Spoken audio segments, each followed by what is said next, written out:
Dialog interaktif Kutai Barat menyapa, mengungkap fakta dan realita kehidupan. Kami bahas bersama narasumber yang berkompeten di bidangnya. Kutai Barat menyapa hanya di RRI Sendawar.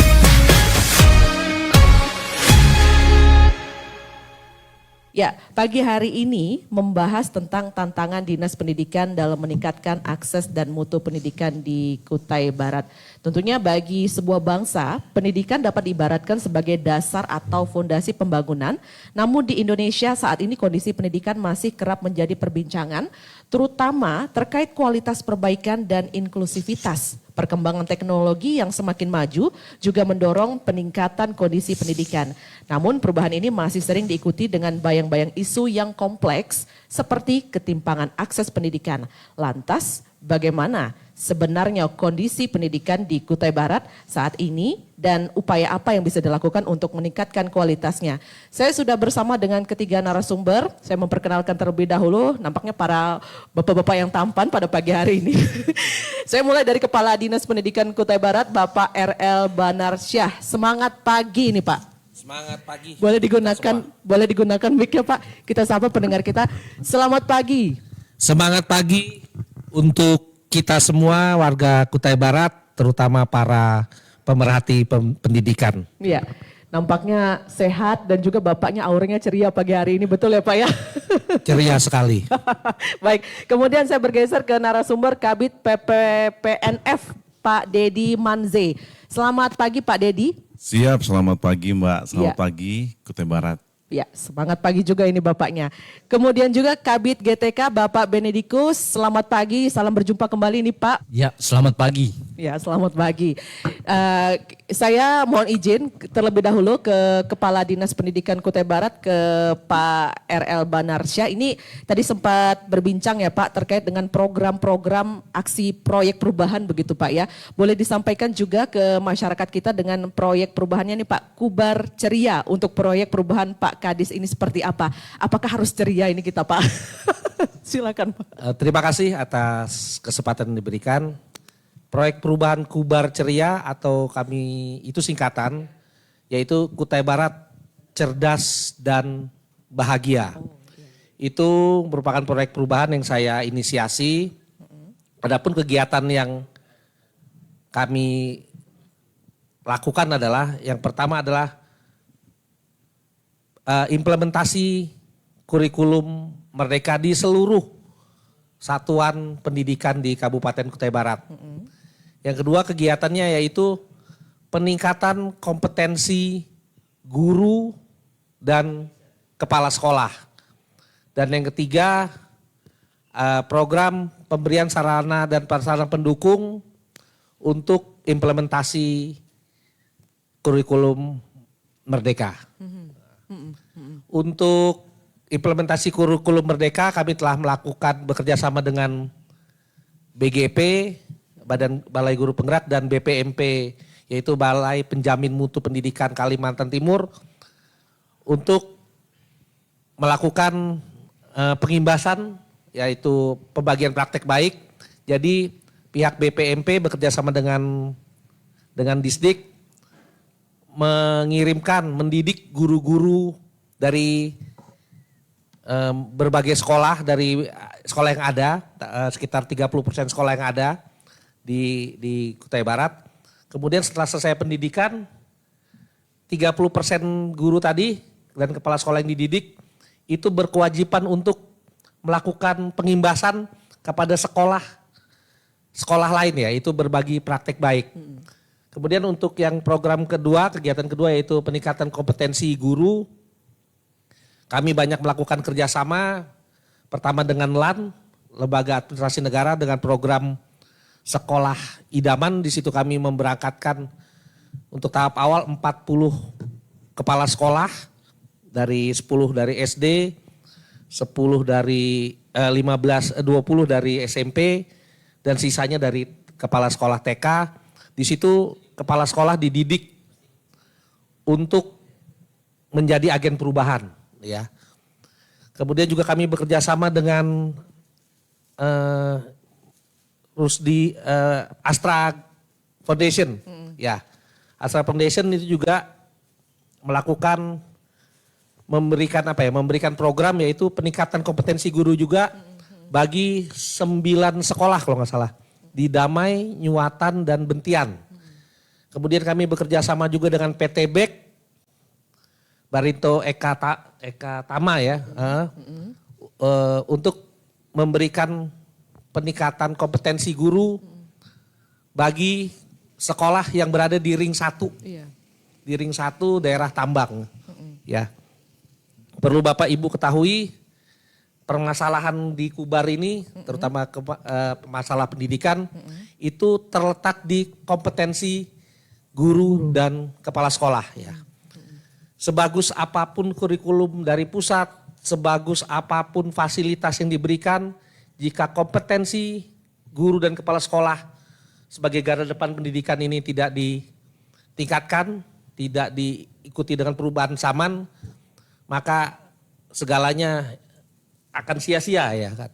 Kita mungkin bisa kasih komputer banyak, tapi kalau gurunya nggak bisa pakai komputer, gurunya tidak paham digitalisasi dan lain-lain, maka itu sebagai senjata utama kita, guru ini senjata utama kita, pasukan elit kita, itu kalau tidak ditingkatkan, diasah terus kompetensinya, kita akan tertinggal. Mungkin juga perlu diketahui dari hasil rapor pendidikan yang bisa diakses lewat Dapodik, itu kita berada di posisi 9 ya.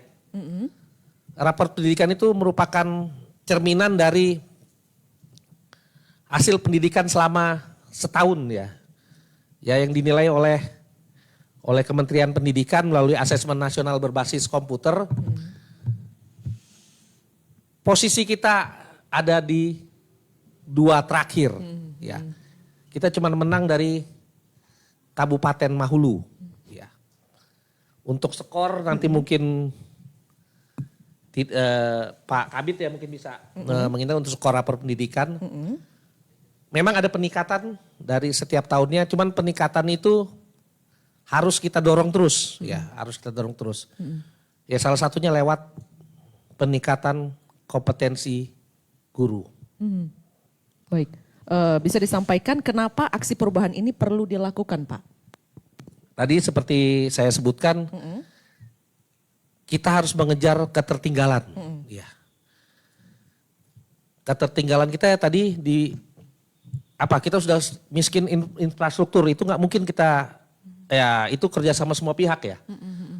Tapi yang menjadi tanggung jawab yang bisa kita lakukan sekarang, yang merupakan kewenangan Dinas Pendidikan adalah tadi peningkatan kompetensi guru. Sebagus apapun kurikulum tadi saya sampaikan, sebagus apapun sarana prasarana, kalau gurunya tidak dan kepala sekolahnya tidak kompeten, itu mungkin ya sarana akan percuma, dan kita ya itulah yang kita kejar ya. Iya. Itulah yang kita kejar ya. Kompetensi guru. Mungkin kemarin tadi kita juga sudah ada guru yang lulus PPG ya. Bayangkan dari 3.000 hampir 4.000 guru kita itu yang punya sertifikasi itu cuma sekitar 300. Jadi sisanya itu belum bersertifikat ya. Belum bersertifikat untuk mengajar. Tapi kita kejar terus ya.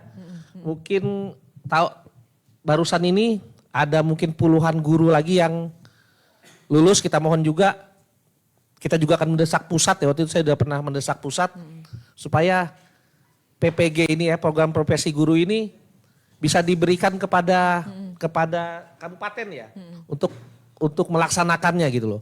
Entah bekerja sama dengan universitas setempat seperti Universitas Mula Warman. Nah, kita juga sudah buat terobosan untuk guru agama Islam.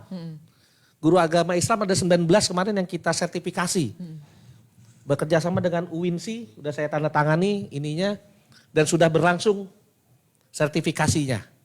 Ya, jadi guru ini seperti dokter, guru ini seperti apoteker, guru ini seperti profesi ya, merupakan sebuah profesi. Jadi begitu lulus SPD itu harusnya belum siap mengajar dia. Dia harus melalui satu lagi namanya PPG, program profesi guru. Nah, Mbak kan SPD ya? Iya, betul. Gitu ya. Kesempatan PPG kita sangat kecil ya. Iya. Kaltim tahun ini cuma dapat 100. Kaltim ya. Artinya kalau dibagi rata 10 kabupaten kota cuma 10. Tapi kemarin di akhir masa jabatan Pak Nadiem ada terobosan dipermudah untuk universitas lokal setempat, universitas negeri terutama untuk melaksanakan program PPG ini. Mungkin itu aja Mbak. Baik, baru 300 guru PPG di tahun 2024 ini. Wah ini banyak banget Pak PR-nya nih, luar biasa. Mungkin dari Kabid Pak Ben boleh ditambahkan ini Pak terkait dengan PPG kita ini Pak, silakan. Baik, Ya. terima kasih. Baik, terima kasih atas kesempatan yang diberikan. Yang pertama saya ingin menambahkan benar sekali bahwa kalau kita lihat di data ya, tidak ada suatu daerah atau suatu negara itu yang unggul hanya mengandalkan sumber daya alam. Nah, jadi memang kita harus menggenjot di sumber daya manusia. Nah, kebetulan saya dipercayakan sebagai kepala bidang pembinaan ketenagaan. Di sini memang tadi saya tidak mengulang apa yang dikatakan oleh Pak Haris, tapi itu semuanya benar dan kita sudah melihat bahwa kita sendiri sudah ada survei bahwa ternyata ada beberapa yang survei ini itu lebih ke satuan pendidikan. Jadi karena satuan pendidikan ini berbeda-beda ya. Contoh misalnya SDN 001 Bang Tongko, kebutuhan pelatihannya itu berbeda dengan SD yang di daerah Blackspot dengan sumber daya yang terbatas. Nah, sehingga progres kita ke depan itu merencanakan apa yang benar-benar dibutuhkan oleh satuan pendidikan. Kemudian untuk PPG sendiri, karena PPG ini teman-teman yang baru fresh graduate atau baru lulus itu sudah ada banyak yang sudah mengambil karena mereka tahu sekarang ini untuk menjadi guru untuk ikut tes itu harus PPG dulu, seperti itu sekarang aturannya. Nah jadi untuk yang PPG yang guru yang sudah menjabat tapi belum PPG, nah maka ini kita seperti yang Pak Kadis bilang tadi, ini yang digenjot. Nah sementara ini kan kemarin itu kan itu dianggarkan oleh pusat ya. Nah makanya Pak Kadis tadi bilang bahwa itu sekarang ini kita minta supaya bagaimana itu di daerah, supaya kita bisa bekerja sama dengan universitas yang ada supaya mempercepat ini. Karena untuk lulus itu pun itu juga butuh guru-guru yang juga pembelajar, karena untuk meningkatkan kompetensi itu harus memiliki rasa ingin pembelajaran yang tinggi seperti itu. Jadi untuk selanjutnya mungkin kalau di tempat kita sudah membuat desain untuk perencanaan ya, yang seperti yang saya bilang waktu wawancara pertama itu, bahwa itu benar-benar dibutuhkan oleh daerah, maksudnya satuan pendidikan. Karena tidak sama nih. Misalnya guru ada di suatu daerah, saya tidak bilang, itu blank spot, gurunya cuma ada satu PNS. Satu PNS. Kemudian sekarang ada P3K yang di situ. Nah kenapa ini menjadi masalah? Karena pendistribusian supaya guru merata ini agak sulit. Karena banyak sekali guru-guru yang ini senang di daerah perkotaan. Nah, sehingga akhirnya kita menggunakan sumber daya yang ada yang di tempatnya. Jadi banyak pertanyaan kemarin, kenapa kok kita mengangkat kepala sekolah yang masih golongan 2? Nah itu permasalahannya, karena cuma dia yang tinggal di situ. Nah makanya nanti untuk mempercepat supaya pemerataan kepala sekolah, supaya orang dari tempat yang lain mau berpindah itu kan butuh bagaimana dia tertarik tinggal di situ. Contohnya misalnya di situ dikasih kalau dia blank spot dikasih Starlink, fasilitas lah yang ada di situ untuk dia bisa tinggal. Nah, saya rasa ini yang saling berkaitan. Saya rasa itu mungkin tadi kita. Ini salah satu penanganan dari Dinas Pendidikan atas kekurangan guru di daerah yang sulit dijangkau dan ini mungkin solusi jangka panjangnya, begitu ya? Mungkin ada solusi juga dari solusi jangka pendek dan juga solusi jangka panjang dari Dinas Pendidikan. Untuk solusi jangka pendek ini, kalau yang pertama tadi kan Pak Kadis ini kan tadi bilang sarana prasarana ya. Nah, untuk jangka pendeknya ini sekarang ini Pak Kadis lagi gencar-gencarnya memberikan Starlink ya, tapi tidak semua. Pemberian Starlink. Ya 51. Kita belum bisa semua ya. Itu sudah dikasih supaya untuk mendorong itu tadi, untuk mendorong supaya teman-teman ini nanti bersemangat. Dan sekarang ini juga kita lagi gencar melakukan sosialisasi. Saya kemarin baru dari Damai ya, sosialisasi. Tetapi kita banyak juga kepala sekolah yang kita panggil ke sini untuk diskusi bagaimana nanti penanganannya di sana, di daerahnya masing-masing. Nah, setelah kita tahu kita dapat data-data masalahnya, belanja masalahnya itu, kita bisa merencanakannya ke depan. Karena kalau untuk di pemerintahan kita harus seperti itu, merencanakan untuk penganggaran tahun yang berikutnya. Jadi seperti itu. Baik, terima kasih Pak. Saya kembali lagi untuk informasikan kepada pendengar kita yang ingin berdiskusi bersama kami bisa menghubungi di jalur telepon, SMS dan juga via WhatsApp di 0812 505 23938. Saya bergeser ke Kepala Bidang Pendidikan Anak Usia Dini, Pendidikan Non-Formal dan dan Formal atau PPPNF, begitu ya Pak ya? Non formal. Baik, mungkin juga bisa ditambahkan juga dari Pak Kabid PPNF ini terkait dengan tantangan yang dihadapi dari Dinas Pendidikan dalam menjangkau akses pendidikan bagi seluruh lapisan masyarakat di Kutai Barat, terutama mungkin di daerah pedalaman ini Pak, silakan. Untuk bidang pendidikan anak usia dini, jadi saya menginisiasi sebuah aksi perubahan yang berjudul Pentas. Pentas PAUD Kubar. Pentas PAUD Kubar. Jadi Pentas PAUD Kubar ini sebuah akronim sebenarnya, singkatan dari peningkatan aksesibilitas pendidikan anak usia dini Kabupaten Kutai Barat. Strategi yang diambil adalah perubahan 16 sekolah TK swasta menjadi TK negeri di seluruh kecamatan se-Kabupaten Kutai Barat.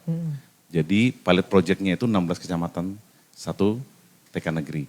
Kemudian tagline-nya akses pendidikan mudah untuk masa depan ceria. Jadi ini sebenarnya masih sinkron, berkorelasi dengan proyek perubahan Pak Kadis dan juga Pak Kabid GTK terkait dengan Kubar Ceria. Aksi perubahan ini berangkat dari Renstra gitu ya, Renstra Dinas Pendidikan 2021-2026.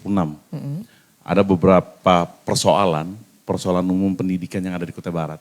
Pertama, rilis BPMP terkait dengan mutu pendidikan Kutai Barat itu kita nomor 2. Dari belakang tapi. Berdasarkan Renstra kita di 2001-2026. Kita nomor 2 dari belakang setelah Kabupaten Makamulu. Itu pun karena Kabupaten Makamulu Mbak, mungkin karena dimekarkannya belakangan. Ya. Iya. Mungkin kalau mereka duluan kita bisa paling terakhir gitu. Kemudian ada persoalan lain seperti pertambahan penduduk dan lain sebagainya. Kemampuan masyarakat gitu ya, tidak mampu membiayai sekolah juga ada.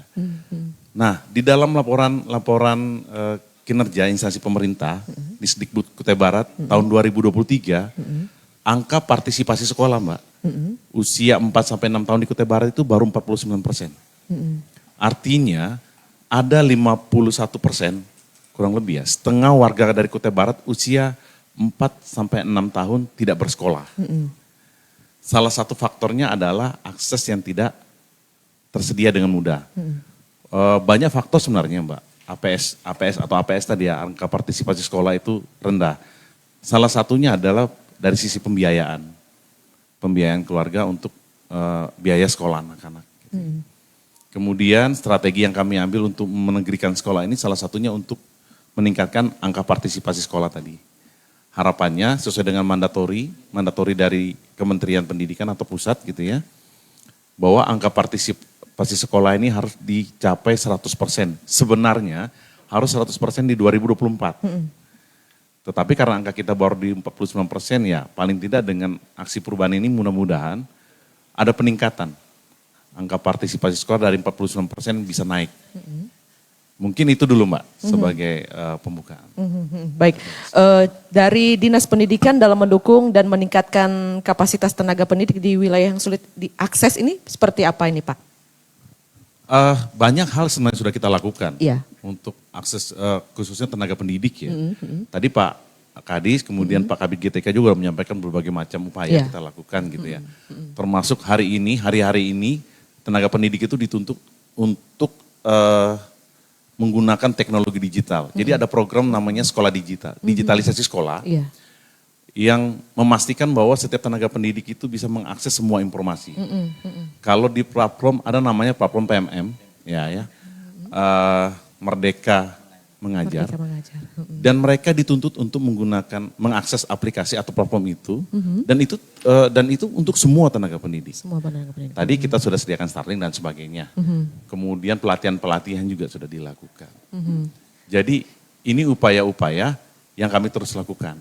Di usia dini juga begitu. Jadi di pendidikan usia dini juga dituntut digitalisasi sekolah. Jadi dalam beberapa kesempatan terakhir kami sampaikan bahwa guru-guru itu juga harus melek teknologi gitu ya. Aksesnya bukan hanya sekedar dia bisa mengajar atau tidak gitu ya. Tapi aksesnya juga dapat menggunakan semua instrumen-instrumen pembelajaran yang ada. Hari Senin kemarin kemarin kami ada pelatihan, rakor TK Negeri sekaligus pelatihan di sini, dan Mas Bangkit sebagai salah satu narasumbernya untuk melatih teman-teman kepala sekolah bagaimana menggunakan media digital, termasuk media sosial untuk mengekspos setiap proses-proses pembelajaran di sekolah untuk masyarakat. Karena ada informasi bahwa ternyata ada persepsi miring ya, persepsi negatif bahwa pendidikan anak usia dini itu sepertinya tidak perlu gitu ya. Jadi ada miskonsepsi tentang itu. Bahwa pendidikan usia dini itu nggak usah deh. Anak kita ini kalau bisa langsung SD saja. Tapi ternyata ada 6 pondasi yang harus dilengkapi di usia dini dari 0 tahun sampai 8 tahun. Contoh misalnya nilai keagamaan, budi pekerti, nilai sosial, emosi, motorik dan sebagainya. Kemarin BPMP hadir di sini, BPMP Kaltim hadir di sini, saya sampaikan dalam pertemuan itu bahwa kenapa sih PAUD itu tidak dihapus saja, langsung SD misalnya. Kenapa? Ternyata memang tidak bisa. Yang kita tidak sadari bahwa hari ini karakter kita terbentuk itu sebenarnya dari 0 sampai 8 tahun, itu sudah terbentuk. Yang sampai hari ini sulit sekali kali kita rubah gitu ya. Kita mudah emosi atau ada yang sabar, muda ini, muda itu gitu ya. Budi pekerti dan lain sebagainya itu ternyata secara tidak sadar itu terbentuk dari 0 tahun sampai dengan 8 tahun. Itu adalah pendidikan anak usia dini gitu. Baik. Nah lalu kemudian Mbak, kenapa sampai 8 tahun? Makanya sekarang Kementerian Pendidikan ada program transisi PAUD SD. Jadi kelas awal, kelas 1, kelas 2 itu polanya masih pola belajar yang menyenangkan. Seperti PAUD gitu. Jadi tidak langsung dikasih buku paket, PR dan sebagainya. Tapi diperkenalkan bagaimana caranya membaca, menulis, dan menghitung. Jadi kalau dulu di TK kita sudah kalau bisa baca nih, tulis nih gitu ya. Tapi sekarang tidak lagi dengan program transisi PAUD SD. Masuk SD tidak diwajibkan namanya calistung. Ya, karena di kelas awal tetap akan diperkenalkan. Kira-kira itu Mbak, terima kasih. Mohon izin. Boleh silahkan Pak Kadis. Terkait pertanyaan tadi, apa yang dilakukan Dinas Pendidikan terhadap daerah-daerah yang belum terjangkau oleh akses tadi ya? Iya, betul Pak. Tadi sudah disebutkan salah satunya bagi Starlink. Yang kedua kita ada namanya dari kementerian itu program awan bergerak. Awan bergerak. Awan bergerak ya. Oke, awan penggerak. Itu merupakan PMM, platform Merdeka Mengajar, versi yang offline. Offline. Lokal host. Lokal host. Jadi ini juga sedang digalakkan ya, karena kami tadi belum bisa membagi Starlink secara merata. Jadi kami juga untuk daerah-daerah yang blank spot untuk peningkatan kompetensi gurunya kita pakai namanya tadi dari kementerian tuh awan penggerak. Awan penggerak. Ya. Dan dari mulai mungkin tiap bulan ya, mulai mungkin tiap minggu nih saya lihat tadi jadwalnya akan bidangnya Pak Beni di bidang GTK lewat Pak Kasih SMP ya, akan sudah melakukan sampai dan akan terus sampai akhir tahun ini pelatihan untuk penggunaan aplikasi awan penggerak. Mungkin itu Pak Beni ada yang tambahin? Baik.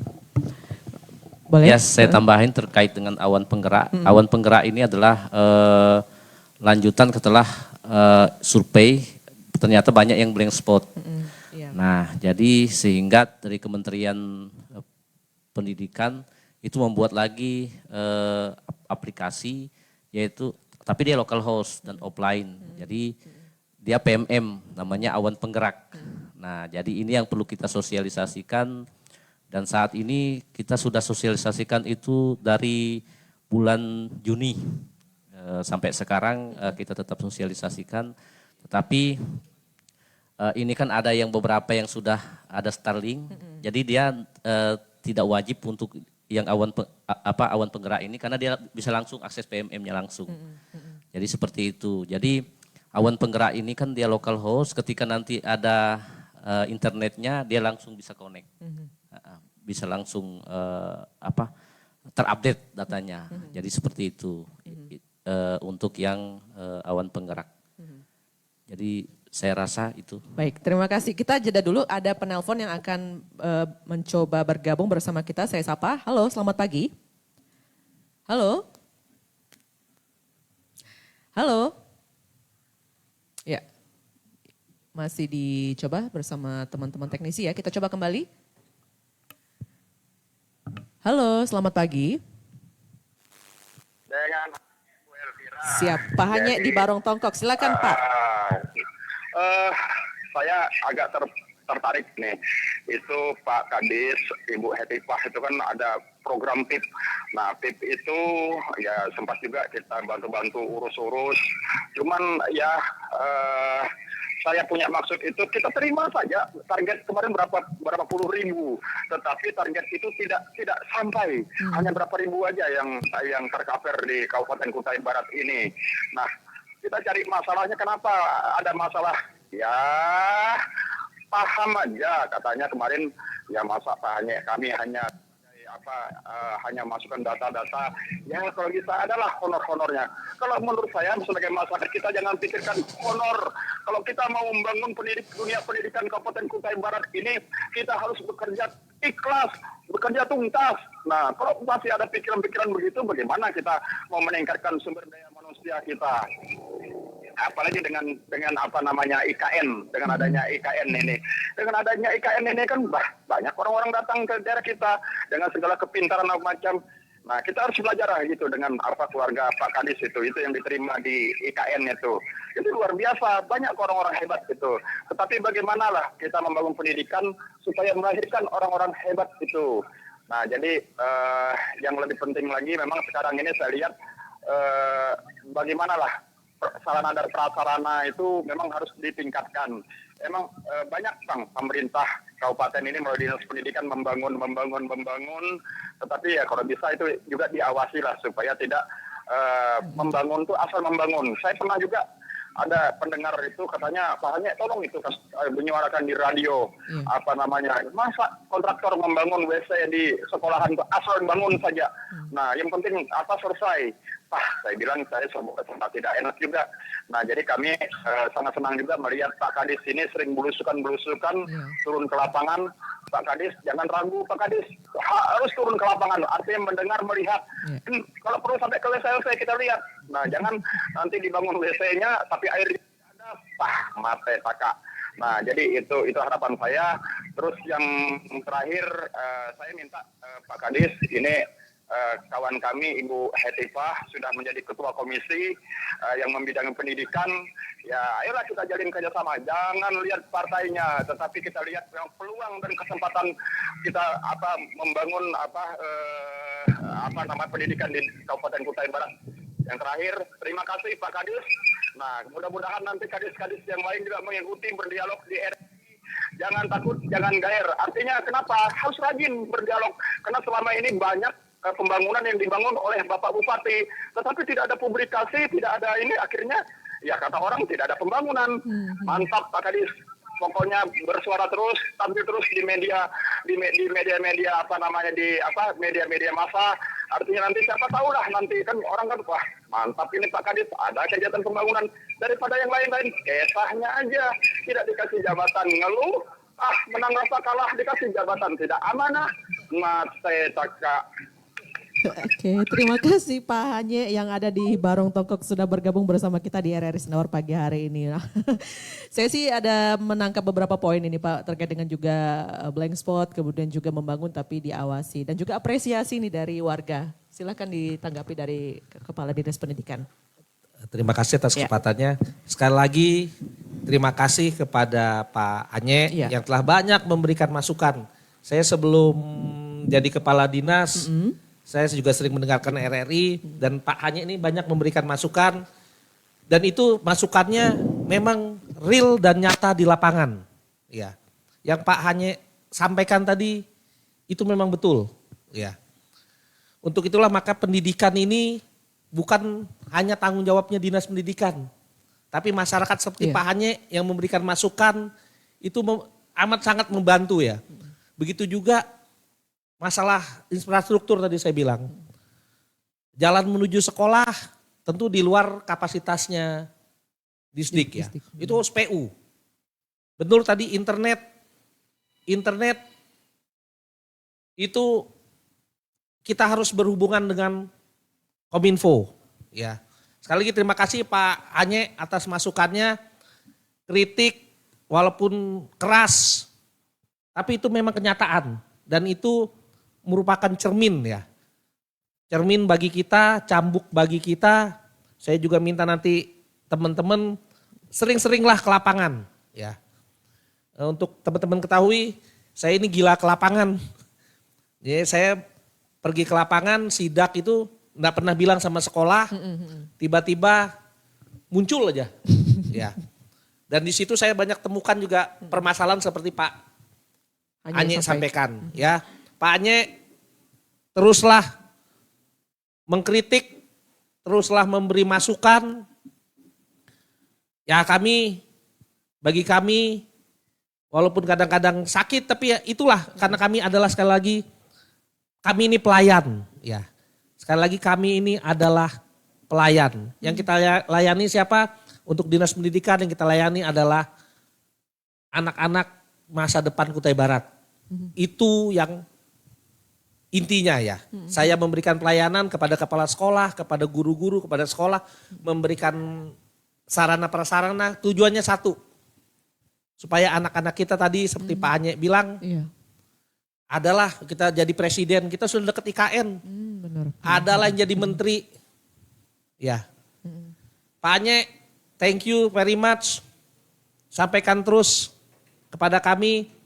Bisa juga kami membuka kanal ya selain ini di Instagram, di website Dinas Pendidikan melalui lapor Kadis dan lain-lain. Jadi pengawasan masyarakat itu sangat membantu kami dalam memperbaiki pelayanan ya. Mungkin itu ada ditambahkan Pak Kabid? Baik, nampaknya ada penelpon kembali ya, kita coba sapa dulu. Ini penelpon kedua kita. Halo, selamat pagi. Halo, selamat pagi. Selamat pagi, dengan Bapak siapa di mana? Dengan Bapak Pati di Kiai. Bapak Kadi ya? Oke, Pak Kadi di Kiai. Silahkan Pak. Saya sih enggak ke komennya. Hanya saya sependapat aja kalau kualitas guru itu ditingkatkan. Itu yang pertama. Yang kedua, kalau bisa dari Dinas Pendidikan itu seringlah sharing-sharing sama orang tua murid, sama guru-guru yang ada di sekolah. Ada pertemuan lah, turun sama badan pengawas yang bentuk di sekolah itu. Jadi kita tidak hanya bertemu guru-guru, tidak hanya bertemu kepala sekolahnya, kita langsung bertemu sama orang dinas juga gitu. Kalau bisa paling tidak akan minimalkan 1 bulan tuh sekali atau 2 kali turun. Itu yang pertama. Kedua, kalau bisa janganlah di sekolah-sekolah itu ada unsur politiknya. Maksudnya begini, kadang-kadang pergantian kalau sekolah itu ada guru yang bilang enggak enak atau akhirnya minta pindah atau kemana kah, belum waktunya dipindahkan atau apakah. Itu harapan kami. Saya ini orang tua murid ya, orang tua anak saya kan masih sekolah. Nah, karena saya sering dengar keluhan-keluhan yang karena saya kan lebih bermasyarakat, maksudnya hampir tiap hari-hari bergaul sama orang tua murid, guru-guru juga, gitu. Jadi lebih paham lebih di lapangan. Selebihnya itu sudah disampaikan oleh Pak Anyek tadi. Hanya itu aja harapan saya selaku orang tua murid. Ya. Jadi buat Baik, Bapak terima kasih. berdua selamat pagi. Ya, selamat pagi. Terima kasih Terima kasih. Pak Kadi di KAI. Satu penelpon kembali kita coba sapa. Selamat pagi. Pagi, Pagi dengan siapa di mana? Pak Miran di Mapan. Baik, silakan Pak Meran. Pak Meran. Saya cuma ini sekedar masukan aja sama Pak Kadi itu. Mm-mm. Saya cuma sekedar masukan aja. Itu dulu kan ada program yang 9 tahun itu. Untuk desa-desa yang nggak ada SMP itu bagaimana kalau bisa dibuat 9 tahun itu programnya gitu. Karena sekarang ini kalau nggak dibuat begitu susah sebenarnya kalau nggak dijemput bola gitu modelnya pembangunannya untuk pendidikan. Terima kasih Pak Meran di Mapan sudah bergabung bersama kita di RRI Sendawar ya. Ini terkait dengan program 9 tahun. Saya sih tangkap seperti itu nih pendengar dan juga pemirsa RRI Net. Rupanya ini tadi saya tangkap juga, saya mencatat poinnya dari Pak Kadi DKI terkait kualitas guru ditingkatkan, sering sharing ke orang tua murid. Kemudian juga kepala sekolah tidak ada unsur politik. Boleh kebijakannya nanti disampaikan oleh kepala dinas kita. Kemudian juga para kabit juga boleh menambahkan ya. Silakan terlebih dahulu ke kepala dinas, silakan. Terima kasih sekali lagi atas kesempatan diberikan. Terima kasih Pak Kadi dari KAI atas masukannya. Untuk pertemuan dengan komite sekolah beberapa kali kita sudah lakukan. Cuman mungkin belum sampai ke ini ya. Belum sampai ke KAI. Kita sudah melakukan kemarin pertemuan dengan di SMP 1 sekolah darat, kemudian kita juga kemarin melakukan rembuk pendidikan di Silu Ngurai, kita kumpulkan orang tua, guru, camat untuk SD dan SMP di Kecamatan Silu Ngurai. Mungkin Pak Kadi kalau memang mau berinteraksi kami juga menyediakan kanal lain ya seperti tadi bisa dilapor Kadis di website atau di Instagram Disdikbud, banyak masukan-masukan dari situ yang kita tindak lanjuti. Karena masukan-masukan dari kanal-kanal itu kami laporkan kepada inspektorat. Ya, misalnya ada laporan dari orang tua A, itu wajib kami tindak lanjuti. Nanti laporannya kami sampaikan ke inspektorat, ya. Jadi kalau misalnya nggak sempat secara klasikal atau tadi tatap muka, ya masyarakat bisa menghubungi Dinas Pendidikan atau menghubungi Kades langsung lewat tadi lapor Kadis di website Dinas Pendidikan dan melalui Instagram ataupun media lain ya, media lain yang dipunyai oleh Dinas Pendidikan Kabupaten Kutai Barat yaitu Disdikbud Kubar kalau nggak salah ininya. Ya, untuk kepala sekolah faktor politis memang sudah hampir tidak ada ya. Karena untuk pengangkatan kepala sekolah sekarang ada melalui sebuah sistem. Nanti mungkin Pak Kabit yang menjelaskan, silakan Pak Kabit. Silakan Pak. Baik, sebagaimana tadi untuk pengangkatan kepala sekolah itu sekarang kita harus masuk ke aplikasi yang dibuat oleh Kemendikbud, namanya adalah aplikasi KSPS, yaitu kepala sekolah dan pengawas ya. Jadi di sana kita harus melihat kandidat-kandidat kita. Yang pertama yang diutamakan adalah lulus guru penggerak ya. Itu yang pertama. Setelah guru penggerak tercover, maka bisa yang dari sertifikat cakep. Ya, calon kepala sekolah itu ada dulu sertifikat cakep. Nah, setelah itu terakomodir, barulah yang PPG ya, yang sertifikasi. Itu ada 3 syarat itu. Tetapi yang jelas kalau misalnya kepala sekolahnya itu sudah dia lulus guru penggerak, kemudian cakep, ada juga sertifikat cakep dan PPG, itu lebih bagus lagi. Jadi untuk memuluskan dia menjadi calon kepala sekolah. Nah, jadi itu untuk yang aplikasi. Jadi semua digarisbawahi bahwa semua sekarang ini semua aplikasi. Baik untuk perekrutan yang CPNS dan P3K.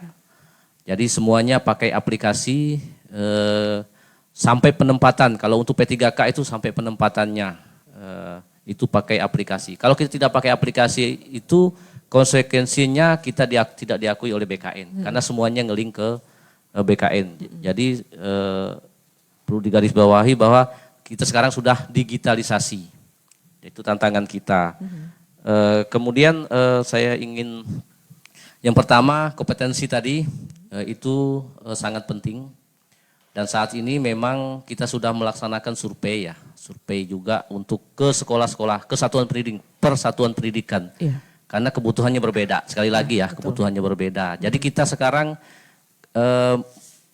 mungkin tadi Pak Kadis sudah bilang bahwa kita untuk bertatap muka itu agak terbatas karena situasi jaraknya jauh, sekolahnya berjauhan. Kemudian ada 190 SD, itu yang perlu kita lihat. Kalau kita tidak menggunakan platform teknologi, kita tidak bisa cepat tuh mendapatkan data. Maka sekarang kita harus menggunakan platform teknologi. Tetapi untuk hal-hal yang memang betul-betul mendesak, membutuhkan penanganan, kemarin juga saya barusan dari SDKI ya, mengunjungi SDKI dan kita sudah berdiskusi dengan teman-teman guru terkait bagaimana sistem pengajaran kita ke depan terhadap tantangan-tantangan yang terus berubah ke depan. Itu kemarin sudah kita laksanakan, tetapi belum sampai ke komite. Tetapi untuk yang komite ada satu sekolah nanti mungkin hari Jumat itu sama dengan komite, kita akan rapat untuk membahas bagaimana permasalahan-permasalahan di sekolah. Dan itu kalau misalnya itu butuh dana, maka kita akan masukkan itu ke dalam renja. Jadi sekarang ini kita juga lagi gencar belanja masalah di sekolah-sekolah. Supaya benar-benar diagnosanya kalau dia memang sakit perut, ya obatnya sakit perut. Jadi jangan sampai diagnosanya sakit perut, tetapi kita kasih bodrek, nanti tidak menyelesaikan masalah. Jadi saya rasa mungkin itu. Baik, ini juga ada atensi dari via RRI SP Sendawar ini dari Panasius Jojon. Sekarang basisnya komputerisasi, jadi sediakanlah di semua sekolah kalau ingin siswa-siswi kita bisa bersaing. Kenapa demikian? Sekarang ini banyak teori daripada praktek. Kemudian dari Theo, semangat pendidikan di Kutai Barat semakin baik. Semoga fasilitas untuk mendukung belajar anak di sekolah semakin ditingkatkan. Guru-guru juga semakin ditingkatkan kemampuan mengajarnya, semakin diperkaya ilmunya, dibuat kompetisi dan penghargaan untuk meningkatkan semangat guru dan murid. Oke, langsung ditanggapi dari Kepala Dinas. Silakan Pak. Ya. Terima kasih sekali lagi. Tadi ada yang belum kita tanggapi yaitu tentang dari Pak Merang ya di Mapan. Ya. Program 9 tahun itu malah sekarang program wajib belajarnya 12 tahun. Iya. Merang. Ya, jadi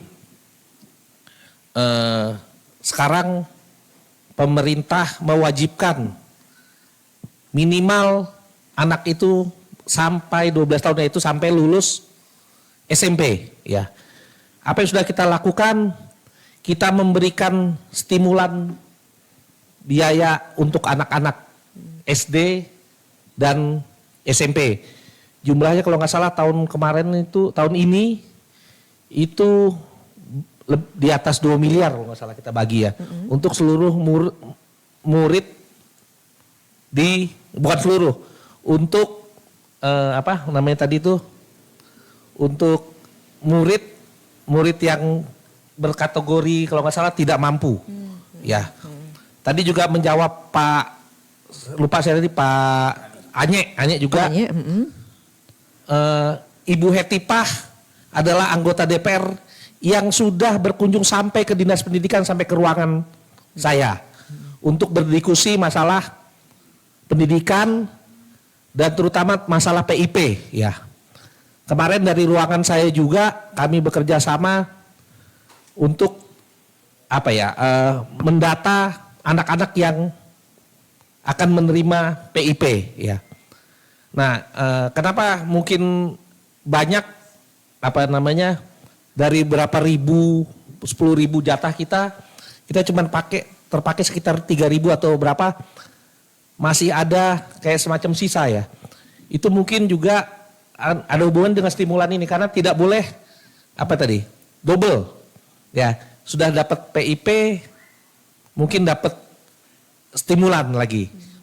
Ya, artinya memang jatah itu mungkin terkesan tersisa banyak begitu ya. Gitu. Tapi sekali lagi saya hubungan dengan Ibu Hetipah, sekarang beliau ketua komisi 10, satu-satunya anggota DPR pusat yang pernah sampai ke ruangannya Kadis dan berdiskusi itu Ibu Hetipah. Ya. Mungkin itu ya. Ya, jadi tadi yang 9 tahun itu malah sekarang 12 tahun. Dan itu diwajibkan. Supaya tadi angka partisipasi sekolah tinggi. Kalau nggak salah angka partisipasi sekolah kita kalau di tingkat SD dan SMP di atas 80. Ya. Harapannya harusnya 100. Ya, artinya memang mungkin ada miss data, ada mungkin yang SD lulus SD mungkin dia pindah ke Samarinda. Jadi mungkin nggak tercatat di SMP sini, ya. Artinya untuk wajib belajar itu sekarang malah ditambahin jadi 12 tahun dan pemerintah benar-benar menggelontorkan dana supaya wajib belajar 12 tahun itu bisa terlaksana. Kembali mungkin Pak Dedi ada tambahan? Iya, terima kasih. Mohon izin Mbak, menambahkan sedikit. Jadi terkait dengan Pak Hadi tadi, kualitas guru perlu ditingkatkan. Tahun 2023 yang lalu, jadi kami diundang oleh Deputi Sosput IKN, Pak Alimuddin, untuk membahas terkait dengan ada rencana gitu ya. Rencana IKN akan membangun 4 sekolah bertaraf internasional di IKN. Iya.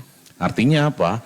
Bahwa kemudian IKN itu, sekolah-sekolah di IKN itu nanti bisa diakses oleh seluruh masyarakat, termasuk anak-anak kita dari Kutai Barat.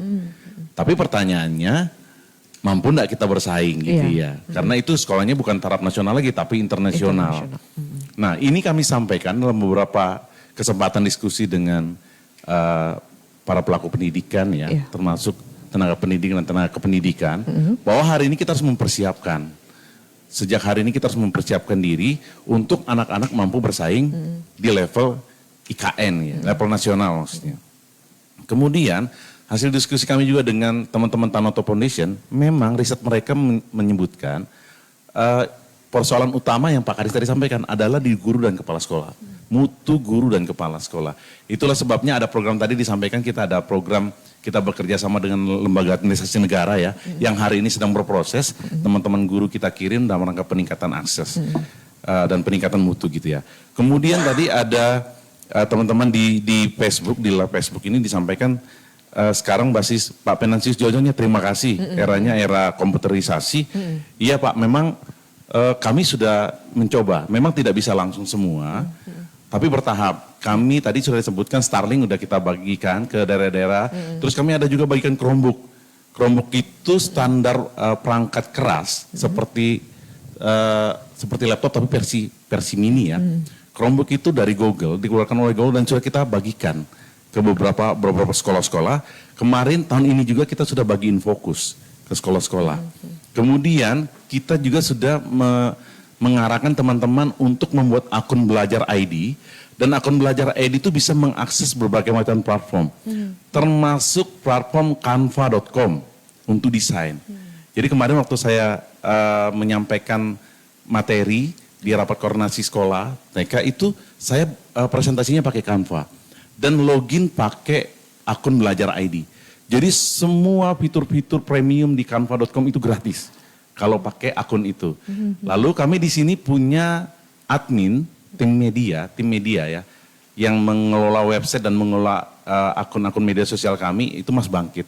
Kemarin Mas Bangkit juga jadi narasumber dan menyampaikan. Tapi memang perlu kami sadari, dan kami sadari ya, perlu juga kami sampaikan ke Bapak Ibu sekalian masyarakat, bicara pendidikan itu memang tidak bisa instan. Itu yang pertama, itu penting bagi kita, tidak bisa instan. Lalu Pak Kadi sampaikan tadi, semua harus terlibat, semua stakeholder termasuk masyarakat, orang tua dan semua rumpun stakeholder. Karena pendidikannya harus dikeroyok dalam rangka peningkatan mutu pendidikan kita di Kutai Barat. Kalau hanya mengharapkan dinas pendidikan sepertinya agak sulit karena jangkauannya luas. Tetapi memang hari ini Bapak Kepala Dinas itu menyampaikan pelan-pelan kita akan benahi, pelan-pelan. Untuk di PAUD saja misalnya, di PAUD sepertinya saya tidak tahu ya sebelum-sebelumnya, tapi tahun ini kami sudah bangun TK itu, bahkan ada TK yang bertingkat sekolahnya, level TK itu di Melak. Yang sekarang statusnya sudah jadi TK negeri, negeri 01 Melak.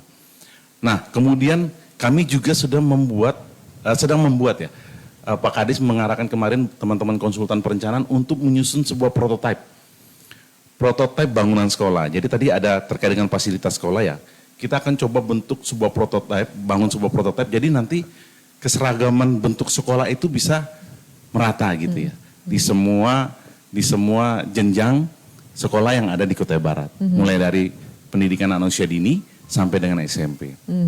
Kemudian tadi ada juga, ini ada apa namanya, komentar juga dari Ibu Ani ya, menyampaikan terima kasih kepada Bapak Kepala Dinas, semangat Bapak untuk memperbaiki pendidikan, sudah sampai ke pelosok, termasuk di daerah kami di SDN 015 Bongan, yang ada di pedalaman Kecamatan Bongan. Pak Kadis sudah sampai di sana, bahkan nginep di sana. Jadi bekerja sama dengan teman-teman petinggi di sana, minta tolong fasilitasi Pak Kadis bisa tidur di sana. Ya itu Mbak sebagai tambahan, terima kasih. Baik, terima kasih. Sayang sekali nih para bapak-bapak, ini durasi kita terbatas. Barangkali ada yang ingin disampaikan kepada masyarakat kita terkait dengan closing statement-nya, harapan, pesan yang ingin disampaikan terkait kualitas pendidikan di masa yang akan datang. Boleh, mohon izin Pak Kadis. Yang ingin saya sampaikan, pendidikan itulah ya yang bisa merubah wajah sebuah bangsa ya. Waktu akhir Perang Dunia Kedua, setelah Nagasaki dan Hiroshima dibom dan Jepang menyerah, yang pertama ditanyakan oleh Kaisar Hirohito itu berapa jumlah guru yang tersisa ya. Karena kita sadar dengan pendidikan, dengan invest di SDM, itu baru kita bisa bersaing, baru kita bisa merubah nasib, ya, merubah nasib kabupaten kita, merubah nasib bangsa kita. Ya, guru adalah sebuah profesi yang bisa melahirkan profesi lainnya. Dari guru lahir presiden, dari seorang guru ya hasil didikannya lahir seorang menteri, seorang pilot, seorang dokter dan lain-lain. Jadi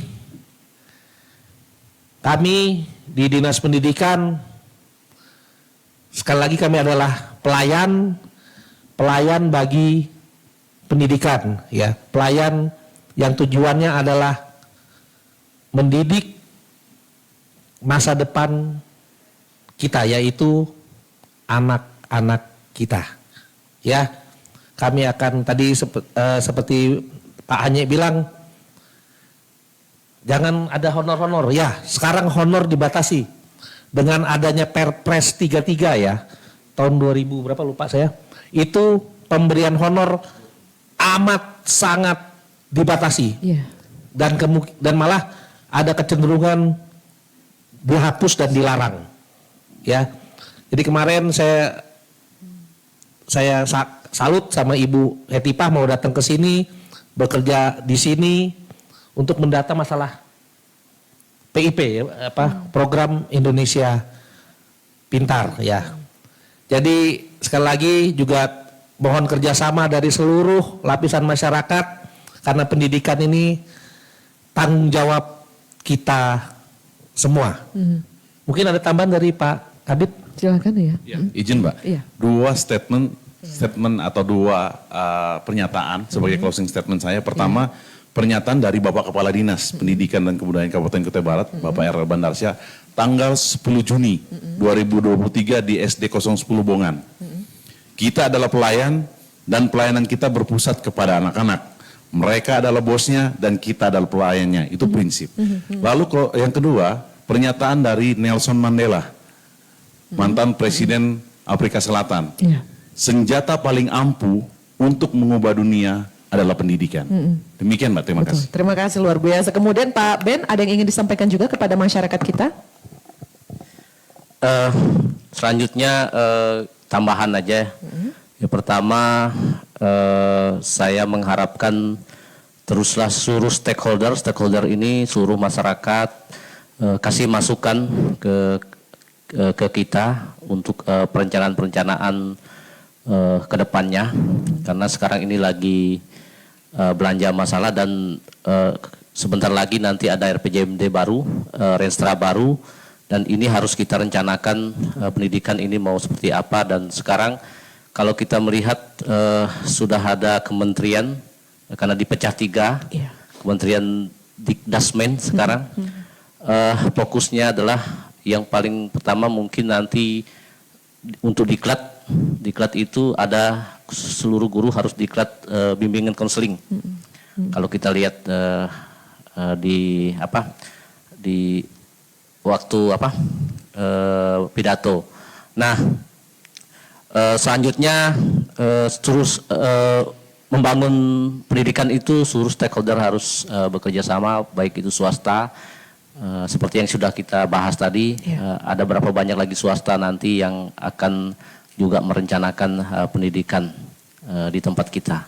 Saya rasa itu. Baik, terima kasih Pak Benedikus sudah closing statement di pagi hari ini, dan pendengar sesi dialog interaktif luar studio kita langsung dari Dinas Pendidikan Kutai Barat terkait dengan tantangan Dinas Pendidikan dalam meningkatkan akses dan mutu pendidikan di Kabupaten Kutai Barat. Untuk edisi hari ini, Rabu 13 November 2024 bersama saya Elvira Yosefina dan beserta tim yang bertugas di luar studio, pamit undur diri dari ruang dengar Anda. Kita kembali ke studio. Demikian dialog interaktif Kutai Barat menyapa.